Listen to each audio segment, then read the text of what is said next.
As the weather gets colder and the days get darker, it can only mean one thing. Toy time! Hello everyone and happy December, the unofficial but still very special month of toys. And whether you're watching this in a nursery or a nursing home, I hope your December is filled with many fun and exciting trinkets, like a Barbie, a Lego, a dreidel, or if you were born into a rich household, that new fancy drone everyone wants. And since we're in the month of toys, it only makes sense to celebrate the occasion with a movie about toys. But we're not just going to watch a movie about any toy, but this specific film is about one toy that was on everyone's mind this year. That's right, if December is the unofficial month of toys, then 2022 is the unofficial year of Pinocchio. After all, there was that animated movie everyone went crazy for, Disney released that live-action remake in September, Netflix will be premiering their Pinocchio movie in December, and I watched Suits in February, and a pizza shop named Pinocchio's was mentioned in episode 4.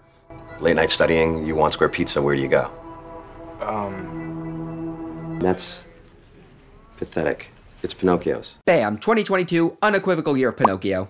But while these iterations of the story were significant in shaping the year, I want to discuss one that might not come to mind when you mention the name. In fact, if you even know about this movie at all, chances are you only heard about it the same way I did, through jokes from Whose Line Is It Anyway? Did you know at first Drew Carey turned down the role of Geppetto? The good news and the bad news.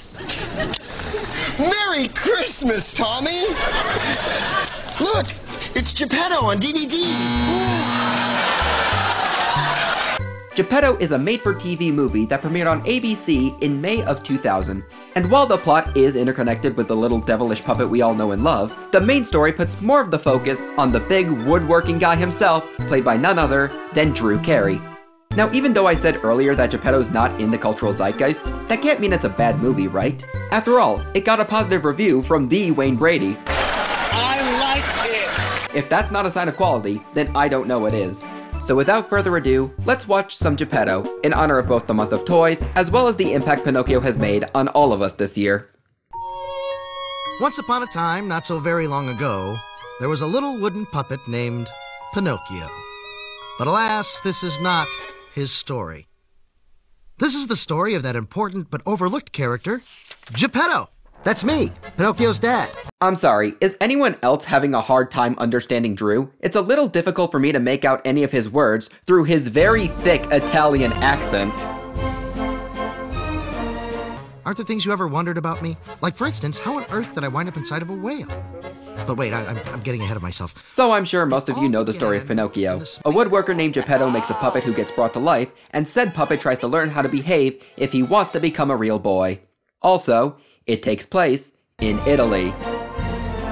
Okay, so technically Geppetto takes place in a town called Villaggio, which, if you look it up on Google Maps, gets you a restaurant in Florida, a hotel in California, and various retirement homes located in the southwestern US, so maybe Drew's acting is on brand? But most of the other actors in this movie at least attempt to do Italian accents themselves, which makes the whole Geppetto character even more awkward than, spoiler alert, he already will be. Though I will say, based on what we've seen on Whose Line, Drew not doing an Italian accent might be for the better.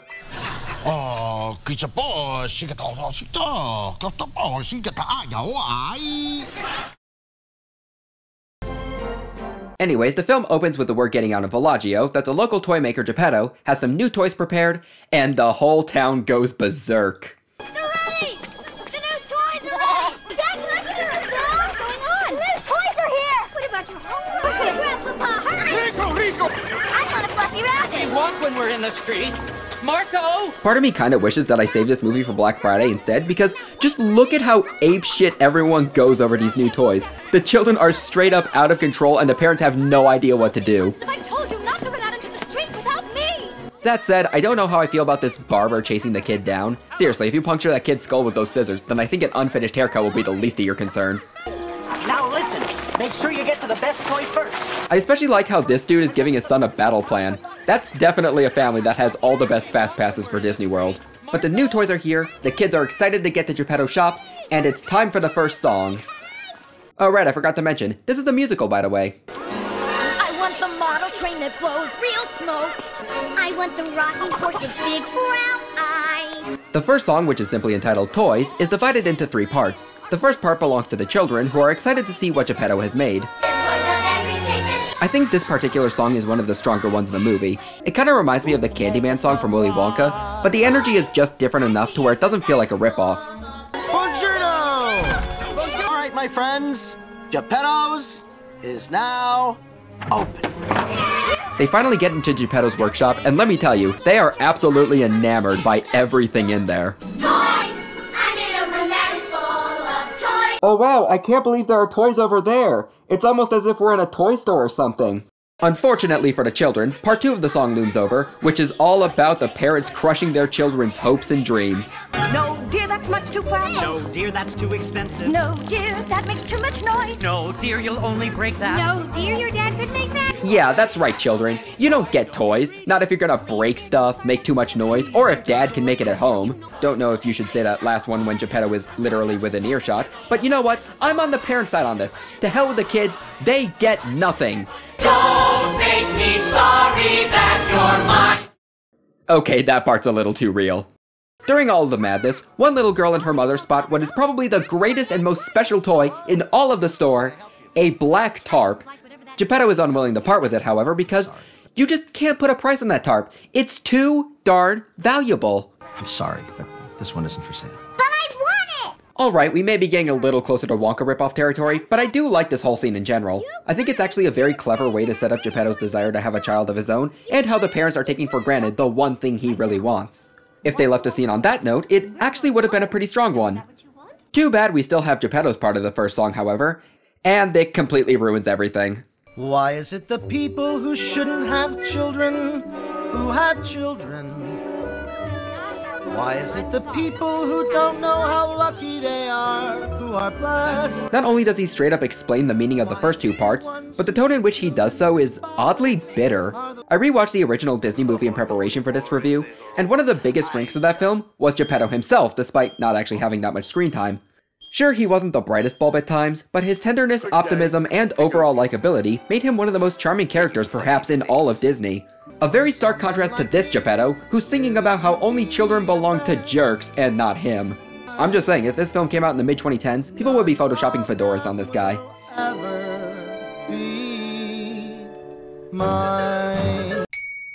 But the business day comes to an end, and Geppetto closes up shop. As it turns out, the black tarp wasn't the greatest toy around, but I still think it is the true hero because it did us the favor of hiding what is perhaps one of the creepiest Pinocchios I have ever seen. You know what I wish, Pinocchio? I wish you were a real boy, and I was your father.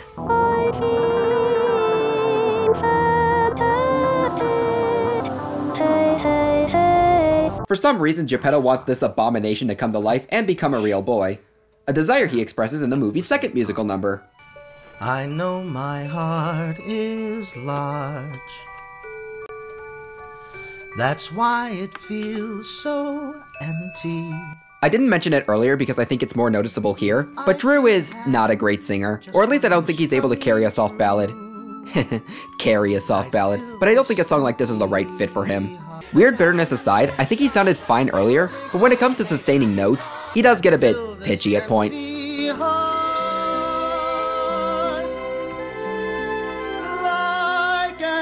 Whoa, did you see Geppetto's quick change there? Who needs a blue fairy when you got magic like that? Also, really on those pajamas? They're a choice. My foolish prayer may it travel far. I even wish on the wishing star.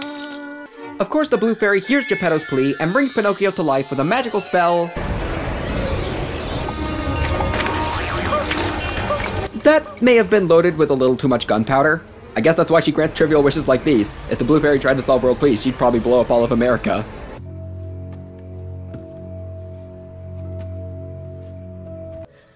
Because what good is a real father without a real boy to come home to? What? Good Geppetto, you have given so much happiness to others. You deserve to have your wish come true. What?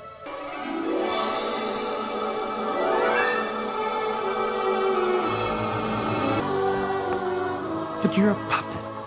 I'm not a puppet. I'm Pinocchio. What? So here we are. Pinocchio is brought to life, Geppetto's happy, I assume Figaro's happy, and the audience no longer has to see that creepy puppet. Everything is finally perfect. Dad? What? Can we switch beds? Dad? Yes, son. Can we play with the toys tomorrow? Dad? Yes. What do I have to sleep? Can we switch beds again? Read me a story. Go to sleep, Pinocchio. Well, you know what they say about being careful what you wish for, right? So as it turns out, Pinocchio is a little shit, and Geppetto has no clue how to handle him. This becomes wildly apparent in the next scene, where Geppetto takes his new son out to town. See the words on the sign in that window. Those are words I have envied for years. Yeah, despite my reservations towards Drew Carey's singing, I'll at least give him credit that he's not the worst one in this movie. That would be Pinocchio. And son, that's the addendum that always should end a man's name. Pardon the pun in Geppetto. The songwriter should really not be writing music with these long sustained notes. By the way, the kid who plays Pinocchio here reprises his role in the Kingdom Hearts series. This has no true relevance to anything, but the words Kingdom Hearts are in my video now, and they can never be taken away. What's this? It's called a tricycle. A tricycle? What do you do with it? Oh, come on, I'll show you. Pinocchio! Slow down! Slow down! Pinocchio!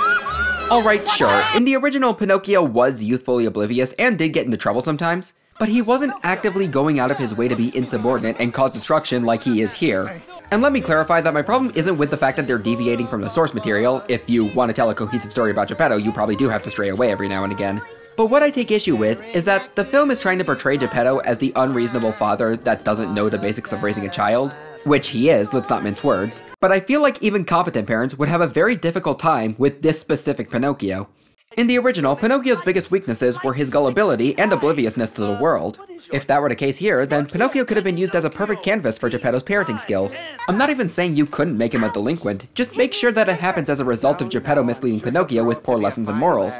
But since he's pre-designed to be a problem child, then it's not like Geppetto would have been given a fair shot in the first place, and because of this, the person I end up rooting for or sympathizing with in the end is nobody. Look, Geppetto's even littering. This movie has no heroes.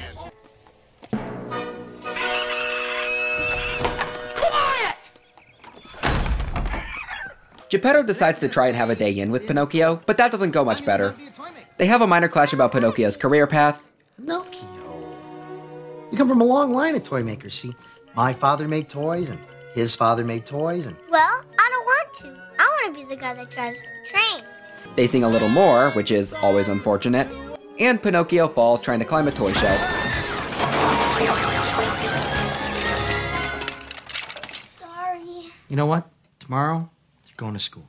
Yeah, Pinocchio, go to school. I'm not gonna run over to you and see if you're okay or anything. Like, sure, he probably can't feel pain since he's a puppet, but I still think something like a chip or a dent would be reasonable cause for concern. We then get to the next morning and... Okay, really, Geppetto? You've had Pinocchio for at least 4 days now and you still haven't gotten him a bed of his own? How do I know what to do in school? Just act like all the other children, you'll be fine. Act like all the other children. Got it. Pinocchio heads off to school, and guess what happens just mere moments later? Yep, as it turns out, Pinocchio was not getting along with the other children. Well, it's Pinocchio. He's been imitating all the other children, and as you can see, it's created quite a stir. Is this true? Yes, everything I did, he... Yes, everything I did, he... See? And as it turns out, mimicking the other children is cause enough to get Pinocchio kicked out of school. I mean, yeah, that's annoying and all, but is that really something a teacher just can't resolve? And the other kid that had Pinocchio in a chokehold doesn't get any kind of punishment, so what gives? Is there some kind of anti-wooden people prejudice the townspeople have? Something to think about. Stop that. We told me to act just like the other children and do exactly what they do. I think you owe Signor Giovanni an apology. But I was just doing... No excuses. Just say you're sorry. As you expect, Geppetto is unwilling to calmly explain what led Pinocchio into doing this, so instead he takes this moment to berate Pinocchio and flirt with the teacher. Signor Giovanni, is that a new hairdo? No, outfit?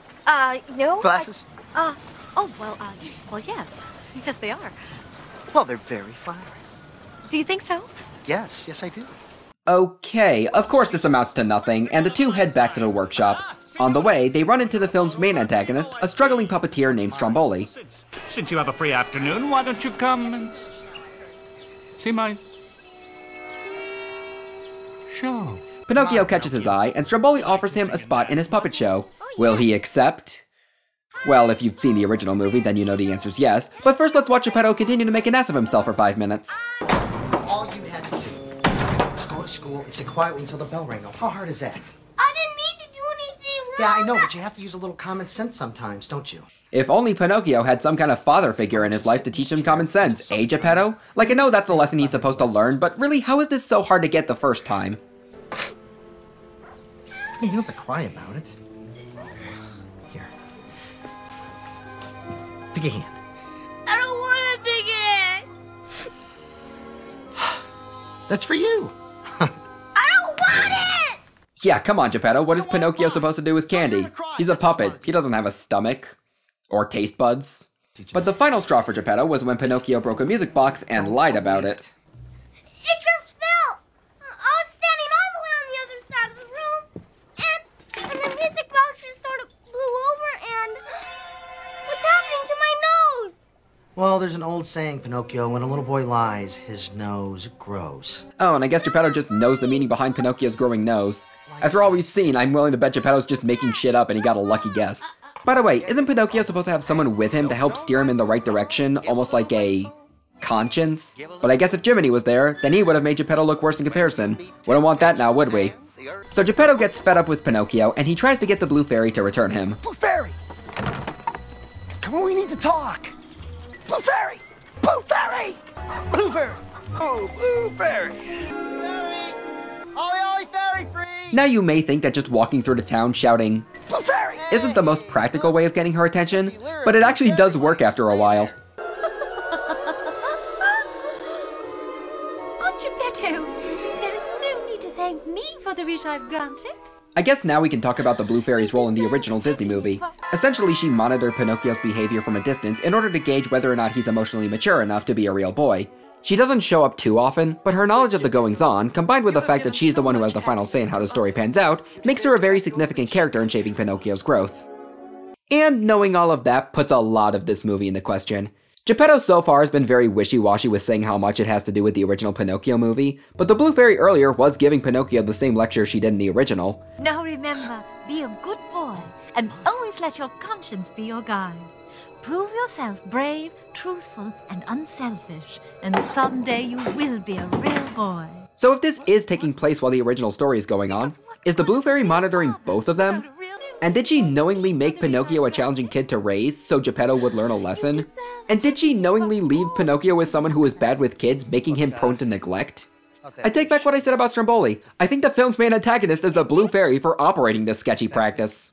Geppetto tries to convince her she made a mistake, but the Blue Fairy tries to tell him that he's just a bad father and needs to work on raising his kid. Maybe it's not Pinocchio who's defective.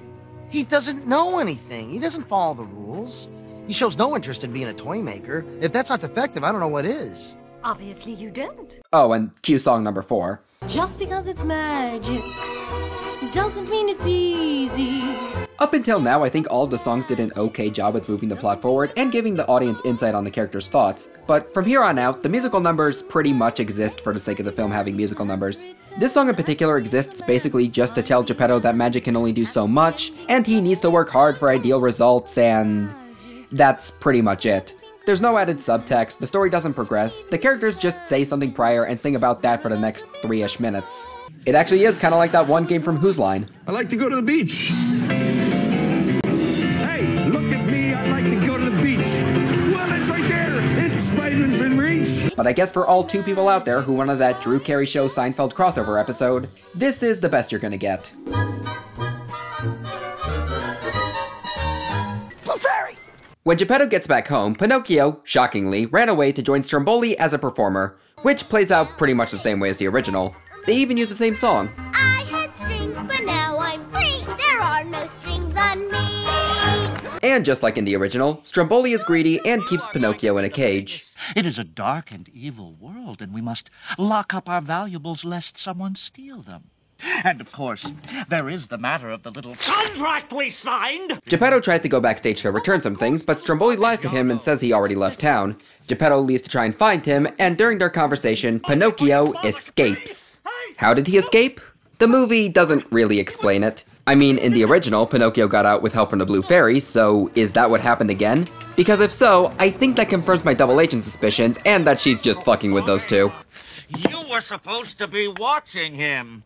I only closed my eyes for a second. How could you do this to me? Now, why haven't I talked about Stromboli yet? After all, I did say he was the film's main antagonist. Well, I don't want to spoil anything, but Stromboli is pretty much all set up and no payoff. After he loses Pinocchio, he exclaims how he wants to get him back, and after that he only appears briefly in 2 more scenes. Why did they put so much build-up on someone who's not much of a presence? I don't know. But Stromboli sees Pinocchio head off to Pleasure Island, and he vows to get him back for the show. Oh, and there's a song here too. After years of a second-rate act on a second-class circuit. After years of obscurity, toiling in doubt and in debt. It sounds weird to say, but I think Geppetto's second half is where the movie really starts to go downhill. The scenes start to drag out, major characters are not on screen together that much, and for the next half hour the story is basically on hold. Stromboli's song is just about his rise as a puppeteer, which has nothing to do with the movie. Bravo, Stromboli! Bravo! Bravo, Stromboli! Maestro! And immediately after that, we get the Blue Fairy doing a reprise of the Nothing song we heard not even 10 minutes ago. Just because it's magic, if you disregard it. And while Geppetto's searching for Pinocchio with his signature technique of shouting nonsensically, Pinocchio! Pinocchio! Blue Fairy! he goes through 2 detours that give him critical parenting lessons. The first one is a magic show performed by... Welcome, welcome, welcome! You have arrived just in time to see the great Lizardo escape from his bonds! Wait, is that Wayne Brady? I like it! Okay, never mind what I said earlier. Biased review, can't be trusted, false flag. How long you been hanging up there? Oh, not long. About 6 hours. Yeah, let me untie you. No, don't touch that! Don't! Oh! Anyways, Wayne is a bad magician, but he only does it because it's what the rest of his family does. Why are you doing this? I ask myself the same question, and I guess it's because my dad wants me to. Guess what moral Geppetto learns from this encounter? Alright. Pinocchio doesn't have to be a toy maker. Yeah, of all the mistakes that Geppetto had to learn from, I don't know if this was the highest priority. Oh well, at least we get to hear Wayne Brady sing, even if it's only for a few lines. Toys. I get ideas in my dreams. I'd make toys you line up, toys you link up, toys nobody else could think up. The second detour Geppetto takes is into a nearby town where all of the children are very well behaved and talented even. Come to Papa.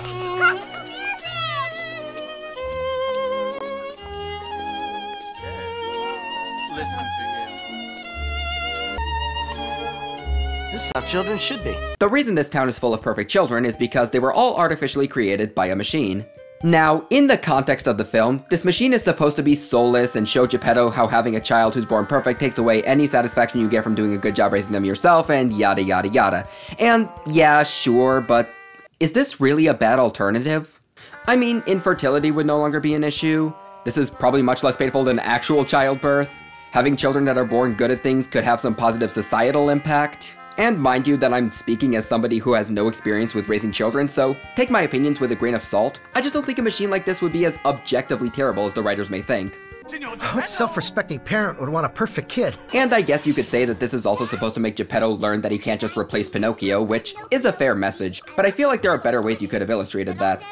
Also, there are shorter ways you could have done it, because for some reason this particular scene goes on for a really long time. I'll give you a good deal, inventor to inventor. You'll have a new little... what did you say his name was?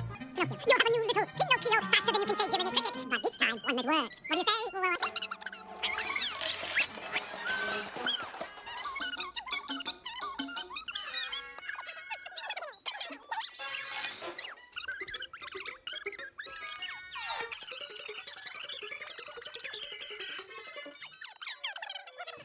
Hey Geppetto, children aren't perfect and parenting takes work. There, I said what the movie did, and it took me 2 seconds to do it rather than 11 minutes. That is not a joke. It begins right after a commercial break, and once the scene ends, it goes to more commercials. You could have watched a full episode of SpongeBob in that time, and got more out of that. And if it was the clam episode, you might have learned more about parenting as well. What kind of father am I? After all of that, The movie reminds us that Pinocchio exists, and Geppetto locates him at Pleasure Island. I actually don't have much to say about this part of the movie because it plays out in pretty much the same way as the original. The only difference is that Geppetto is the one who discovers the kids turning into donkeys rather than Jiminy, and the scene is once again just a big montage of Pleasure Island set to yet another musical number. Pleasure Island, Pleasure Island, Pleasure Island welcomes you. Remember that Imagination song from South Park? Imagination, imagination, imagination. Uh-huh. Oh, also Stromboli tries to capture Pinocchio while there, but he gets taken care of rather easily. Hey! Oh! Don't you know who I am? You haven't heard the last of me, Senor Geppetto!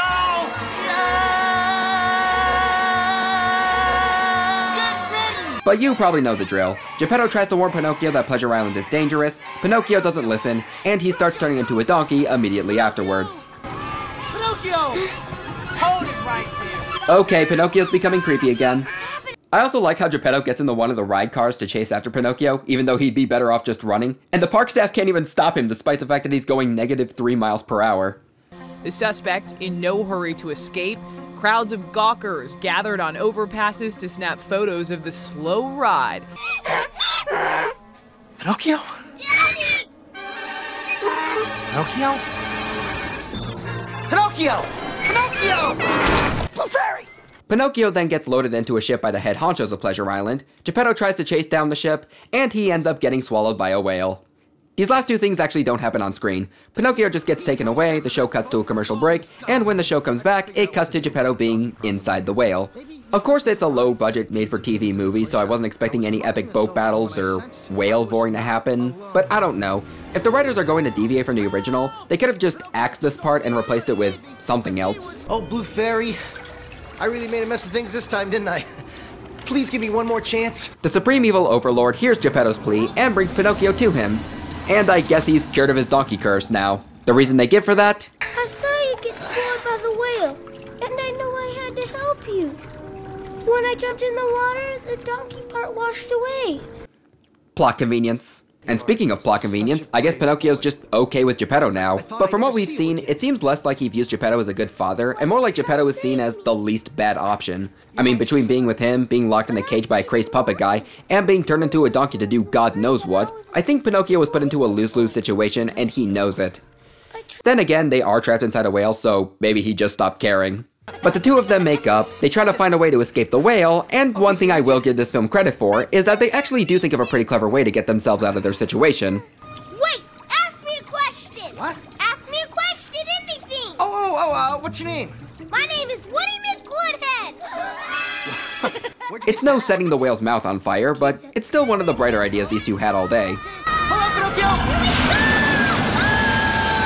Anyways, they escape the whale, get back home, and live happily ever after. Not so fast! Alright, this guy's still around. Considering that there's only 5 minutes left of this film, I can't imagine Stromboli doing anything to raise the stakes, and...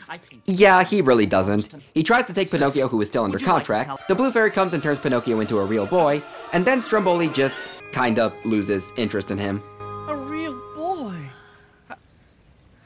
Who needs a real boy? No one will pay to see a real boy. If I had to guess, I'd say that Stromboli stayed around for no other purpose than to give the film a reason to make Pinocchio a real boy, with Geppetto trying to offer a trade and begging the fairy to show that he's quote-unquote changed. But I think there are better ways to show this, like, I don't know, once they get home, have a montage of them doing normal father-son things. Have them roam around town, with Geppetto showing Pinocchio what life is like instead of just assuming that a puppet would already have that figured out. Show Pinocchio visibly screw something up, and we see Geppetto show some kind of restraint to get mad at him, and instead turn it into some kind of teaching experience. Hell, it can be done over some musical number, where they sing about how they're both growing as individuals or something. And then they go to bed, maybe Geppetto can finally buy Pinocchio a bed instead of trying to force him to sleep on the floor, and overnight the fairy turns him into a real boy, and... the end. Of course this is all just off the top of my head, and it would still feel like a rushed way to show Geppetto's character growth, but at least we would see Geppetto trying to be a father figure to Pinocchio instead of what we get here. Basically, the moral Geppetto learned throughout his journey was that Pinocchio can have whatever job he wants, and that children are not perfect by nature. Like, good work, dude. You got step 1 right. But whatever. Pinocchio's makeup goes away, he gets to stay with a man who really shouldn't have kids, and now they live happily ever after. Oh, and I guess the townspeople are okay with Geppetto and Pinocchio now, despite neither of them doing anything to repay for the damage they caused. So the problem was rooted in anti-wood prejudice the whole time? You know what? This is a sketchy fucking town. If I were you, I'd stay away from Villaggio. There's a much better one nearby anyways. You can never trust a fairy to get things right. No, there's too many variables. I'm gonna be honest with you all for a bit. My original plan for this video was to give Geppetto an ironically glowing review, and say how this movie walked so these more recent adaptations could run, and if it weren't for Geppetto, Pinocchio wouldn't even exist in the 21st century. But after watching through this, I don't think I can bring myself to even do that. You may have heard me repeatedly say there are better ways to do this throughout my review, and that's because I don't think this film's concept is terrible. If handled better, it could have been Pinocchio's version of something like Wicked. The difference between those two stories, however, was that Wicked didn't solely work within the confines of its source material. It spends the first half of its runtime building the conflict up, and then we see how it interconnects with the Wizard of Oz in the second half.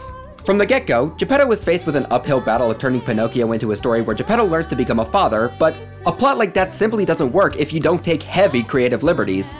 I think the biggest obstacle is you're making a father-son movie where the father and son aren't even together for over half the runtime. Because of this, the lessons Geppetto learns aren't done through any kind of self-discovery or experience, but they're given to him through demonstrations the Blue Fairy set up. I complained about the morals being arbitrary, but even if they were legitimate, it still wouldn't be satisfying because Geppetto gets the easy way out. He could have just stayed at home, read a parenting book for a half hour, and we'd get the exact same outcome. And this wouldn't have been so bad if the second half wasn't so dragged out. As obnoxious as the first half was, at least there were things going on. Once Pinocchio escaped from Stromboli, all that happened was Geppetto learned 2 parenting tips and Pinocchio loved him again. That's it. In 45 minutes. And it's not even that cheesy of a movie, so it doesn't even work as a hate watch because everything is played completely straight and boring. So yeah, I can't say I recommend Geppetto, but if you do want to watch it, let me just say, good luck because your options are very limited. When I call this film obscure, that is no exaggeration. Reruns of Geppetto never happen, you can't purchase it on Apple or Google, and it isn't available on any streaming service, including Disney+. The only way you can legitimately watch this movie is by DVD, and even then there's not that many listings. For a Disney movie, that's incredibly bizarre, though after watching it, I can definitely see why Geppetto is something they don't care to revive. There was a stage adaptation of this movie made just a few years ago, so who knows, maybe that'll eventually get others to start thinking about the movie again. For the time being, however, Geppetto is nothing more than a nostalgic memory for some, and a funny punchline on Whose Line for others. And given the quality of the movie, I think even that's incredibly generous. Look! It's Geppetto on DVD! Congratulations, Wayne. You own one of 6 copies of that DVD in the entire world. Especially when he's mine.